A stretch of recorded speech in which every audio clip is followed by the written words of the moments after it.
Hello everyone, welcome to Classes with Poonam. Today we'll do the poem The Snake Trying given in class 9th NCERT English book Beehive with chapter number 9. The writer of this poem is W.W.E. Ross. इस poem में हम snacks के बारे में discuss करेंगे। जैसे ही हम snake का नेम सुनते हैं, मीन्स जैसे ही हम बोलते हैं वर्ड स्नेक, तो हमारे माइंड में क्या आता है कि भाई हाँ, स्नेक्स तो पॉइजनस होते हैं, विनोमियस होते हैं और वो हमें काट लेते हैं तो ह्यूमन बीइंग की डेथ हो जाती है। ओके, लेकिन राइटर का point of view about the snakes थोड़ा सा डिफरेंट है। वो क्या कहते हैं कि स्नेक्स हमारे लिए जब तक हार्मफुल नहीं होते तब तक हम उन्हें छेड़ते नहीं हैं, लेकिन अगर जब हम उनको छेड़ते हैं, प्रोवोक करते हैं, उन्हें डिस्टर्ब करते हैं तो वो हमारे ऊपर अटैक करते हैं और फिर हमारे लिए वो हार्मफुल बन जाते हैं। तो यहाँ इस पोएम में पोइट एक ऐसे ही स्नेक के बारे में बात कर रहे हैं जो खुद एक विक्टिम बन गया। मीन्स ह्यूमन बीइंग विक्टिम नहीं है यहाँ पर बाय द स्नेक्स, यहाँ पर एक स्नेक विक्टिम है बाय द ह्यूमन बीइंग। तो पोएट यही रिक्वेस्ट कर रहे हैं कि उसे डिस्टर्ब मत करो, उसको मत छेड़ो, ये हार्मफुल नहीं है, इवन इतना इनोसेंट है कि ये जो है बच्चों को भी हार्म नहीं पहुंचाएगा। तो चलिए पोएम को रीड करते हैं और पता लगाते हैं कि राइटर हमें क्या कहना चाह रहे हैं। बड़ी ही सिंपल सी सीधी सी पोएम है। The snake trying to escape the pursuing stick with sudden curving of thin long body. The snake trying, जैसा कि पोएम का टाइटल भी है कि स्नेक जो है ट्राई कर रहा है, किस चीज़ से ट्राई कर रहा है? टू एस्केप, एस्केप मीन्स अपने आप को बचाना, the pursuing sting, pursuing means पीछा करती हुई स्टिक से वो अपने आप को बचा रहा है। With sudden curving of thin long body, और अपनी लॉन्ग बॉडी से वो सडन कर्व बना के जो है वो जा रहा है, फटाफट से भाग रहा है। मीन्स यहाँ पर पोइट क्या कहना चाह रहे हैं कि ह्यूमन बीइंग जो है स्टिक लेकर सांप को मारने की कोशिश कर रहे हैं, स्नेक को मारने की कोशिश कर रहे हैं, लेकिन यहाँ पर स्नेक जो है फटाफट से भागने की कोशिश कर रहा है। और जब स्नेक चलता है तो हमें पता है कि स्नेक किस तरीके से कर्व बनाता हुआ चलता है। तो अपनी लॉन्ग थिन बॉडी के साथ वो कर्व बनाता हुआ जल्दी से परस्यूइंग स्टिक से एस्केप करने की कोशिश कर रहा है।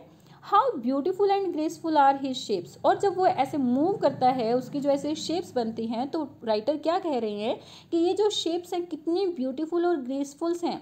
He glides through the water away from the stroke, O let him go over the water. वो क्या कर रहा है?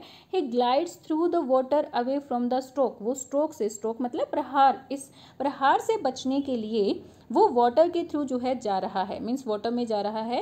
राइटर कहते हैं O let him go over the water into the reeds to hide without hurt, O please उसको जो है वाटर में जाने दो। इनटू द रीड्स, रीड्स क्या होते हैं? वो प्लांट्स जो कि वाटर के पास ग्रो होते हैं। वो अपने आप को जो है रीड्स में हाइड कर रहा है, तो उसको हाइड छिपने दो वहाँ पर, बिना उसे कोई नुकसान पहुँचाए।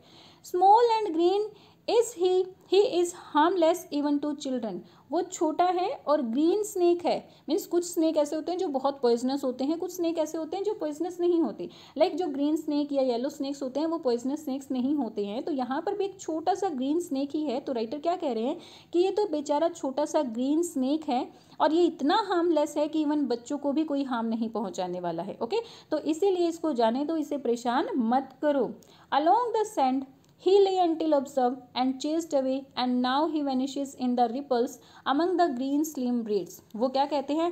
along the sand he lay until observed, जब तक स्नेक को ऑब्जर्व नहीं किया गया, यानी कि जब तक स्नेक को कुछ नहीं कहा गया या उसको देखा नहीं गया, तो वो जो है सैंड के ऊपर ही लेटा हुआ था पीसफुली, किसी को वो कुछ भी नहीं कह रहा था। एंड चेस्ड अवे, फिर उसको जो है ऑब्जर्व किया गया और उसका पीछा किया गया। Now he vanishes in the ripples, अब जो है वो जो है रिपल्स, रिपल्स मतलब पानी की जो वेव्स होती हैं, अपने आप को जो है रिपल्स में हाइड करने की कोशिश कर रहा है। Among the green slim reads, और जो पानी के पास जो रीड्स हैं, यानी कि जो प्लांट्स वहाँ पर ग्रो हो रखे हैं, उन प्लांट्स के थ्रू जाते हुए वो अपने आप को पानी की वेव्स में हाइड करने की कोशिश कर रहा है। तो उसको वहाँ से जाने दो, उसको टच मत करो, उसको मारो मत, वो तुम्हें कोई हार्म नहीं पहुंचाने वाला है। तो यही हमारी पोएम थी, छोटी सी पोएम। तो पोएट यहाँ पर हमें एक छोटा सा मैसेज देना चाह रहे हैं कि जो भी एनिमल्स होते हैं, चाहे वो स्नेक हैं या फिर दूसरा कोई भी एनिमल है, हमें उन्हें जो है नुकसान पहुंचाने की नहीं सोचनी चाहिए, हर बार उन्हें मारना नहीं चाहिए, क्योंकि हो सकता है कि कुछ एनिमल्स ऐसे हों जो हमें हार्म बिल्कुल भी ना पहुंचाएं। लाइक ये छोटा सा ग्रीन स्नेक ही है, ये किसी को हार्म नहीं पहुंचाने वाला है।